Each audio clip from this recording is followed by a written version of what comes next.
வணக்கம் நண்பர்களே. தமிழ் புத்தாண்டான குரோதி வருஷம் பிறக்க போகுது.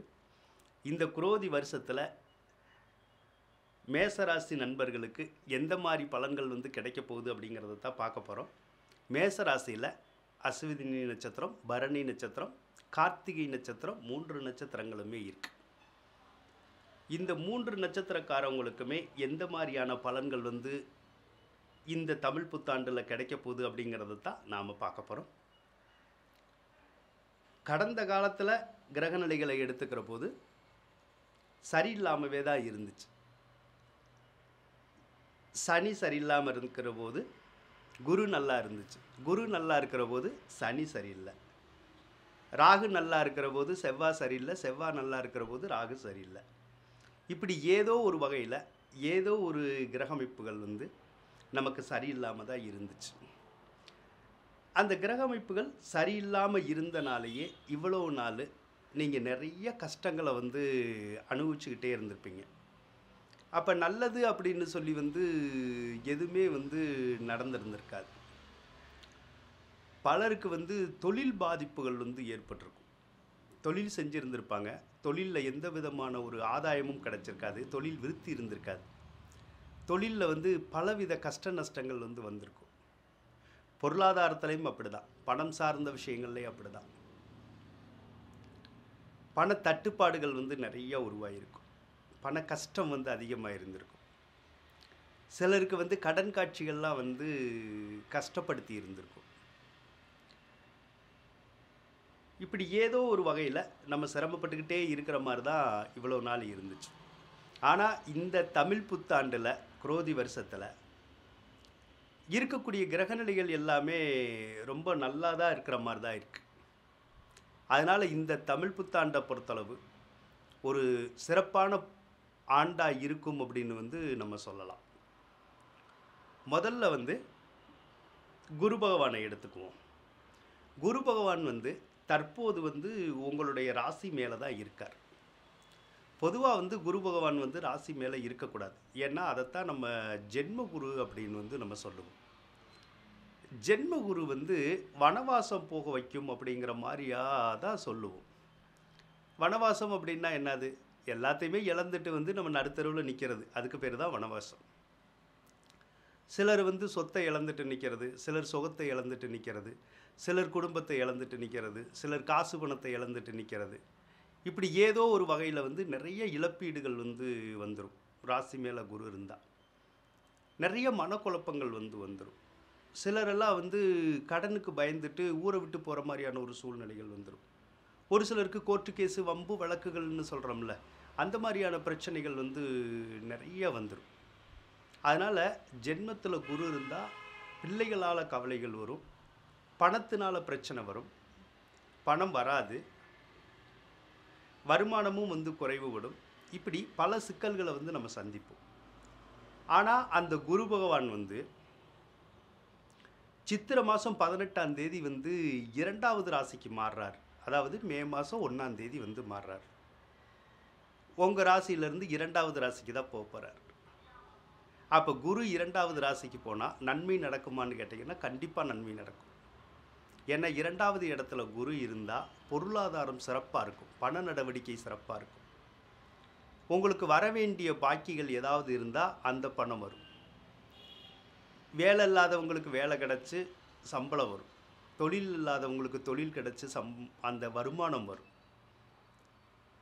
இப்படி ஏதோ ஒரு வகையில் உங்களுக்கு பணம் வரும் அப்படிங்கிற மாதிரியான விஷயங்கள் குரு கொடுப்பார்.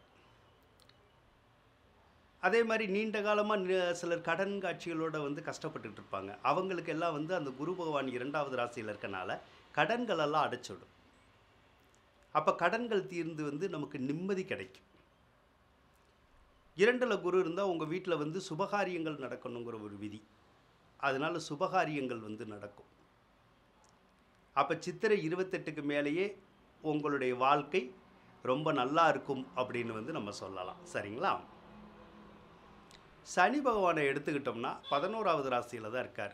சனி 11ல் இருந்தால் ரொம்ப அற்புதமாக இருக்குங்க. நல்ல வெற்றி வாய்ப்புகள் கிடைக்கும். சிலருக்கெல்லாம் கோர்ட்டு கேஸு, வம்பு வழக்குகள்லாம் இருக்குல்ல, அதெல்லாம் ஜெயிக்கும். அதே மாதிரி லாபஸ்தானத்தில் சனி இருக்கிறனால எந்த காரியத்தை தொட்டாலும் லாபங்கள் கிடைக்கும். அதே மாதிரி 11வது இடம் வலுத்திருக்கிற போது நமக்கு உதவிகள் வந்து கிடைக்கும். நம்மளுடைய எதிரிகள் கூட வந்து தானே வந்து உதவுறதுக்கான ஒரு சூழ்நிலைகள் வந்து இருக்கும். புதுசாக வந்து தொழில் தொடங்குவாங்க, வியாபாரம் வந்து சிலர் வந்து செய்வாங்க. அந்த தொழில் வியாபாரம் எல்லாமே அற்புதமாக இருக்க போகுது அப்படின்னு தான் சொல்லணும். நல்லா இருக்கும், நல்ல லாபங்கள் கிடைக்கும். அதனால் தாராளமாக நீங்கள் தொழில் தொடங்கலாம். அது உங்கள் ஜாதகத்தை பாருங்கள், என்ன தொழில் வரும்னு பாருங்கள். பார்த்துட்டு அதுக்கு தகுந்த மாதிரி வந்து தொடங்கலாம். தொடங்கினா நல்லாயிருக்கும் உங்களுக்கு. மூத்த சகோதர சகோதரிகள்னால வந்து மிகுந்த நன்மைகள் கிடைக்கும். சிலருக்கு இரும்பு சம்மந்தப்பட்ட தொழிலில் இருப்பாங்க, வண்டி வாகனம் சார்ந்த தொழிலில் இருப்பாங்க. அவங்களுக்கெல்லாம் ரொம்ப நன்மை வரும், அதிகமான லாபங்கள் கிடைக்கும், ஒரு சிறப்பான வாழ்க்கையும் வந்து கிடைக்கும் அப்படின்னு வந்து சொல்லலாம்.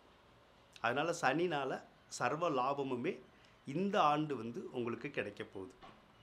ராகு பகவானை எடுத்துக்கிட்டோம்னா 12வது ராசியில் தான் இருப்பார்.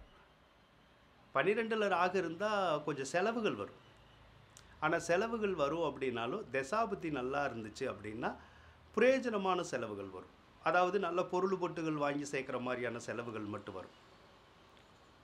ஒரு சிலருக்கு சரியாக தூக்கம் வராது, கொஞ்சம் அலைஞ்சிக்கிட்டே இருக்கிற மாதிரியான சூழ்நிலைகள் வரும். அதை தான் ராகு பண்ணுவார். மற்றபடி வேறு கெடுபலன்கள் பண்ணுறதுக்கான வாய்ப்புகள் இல்லை. ஒரு சிலருக்கு 12ல் ராகு இருக்கிற போது மருத்துவ செலவுகள் கூட கொஞ்சம் வர்றதுக்கான வாய்ப்புகள் இருக்கும். ஆனால் மிகப்பெரிய பாதிப்புகள் எதுவும் வராது. கேது பகவானை பொறுத்தளவுக்கு 6வது ராசியில் தான் இருக்கார். 6வது ராசியில் இருந்தால் பெற்ற பிள்ளைகளால் நமக்கு கொஞ்சம் கவலைகள் வந்து சேரும், அல்லது பிள்ளைகள் மூலமாக விரைய செலவுகள் ஏற்படுறதுக்கான வாய்ப்புகள் இருக்கும்.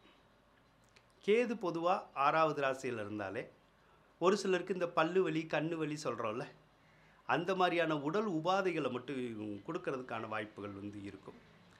சிலருக்கு இந்த வைரஸ் காய்ச்சல் சொல்லுவோம்ல, அந்த மாதிரியான உடல் உபாதை வந்து போகிறதுக்கான சந்தர்ப்பமும் இந்த ஆண்டு வந்து கொஞ்சம் இருக்கும். மற்ற கிரக நிலைகள் எல்லாமே இந்த ஆண்டு வந்து கொஞ்சம் சாதகமாக இருக்கிற மாதிரி தான் இருக்குது.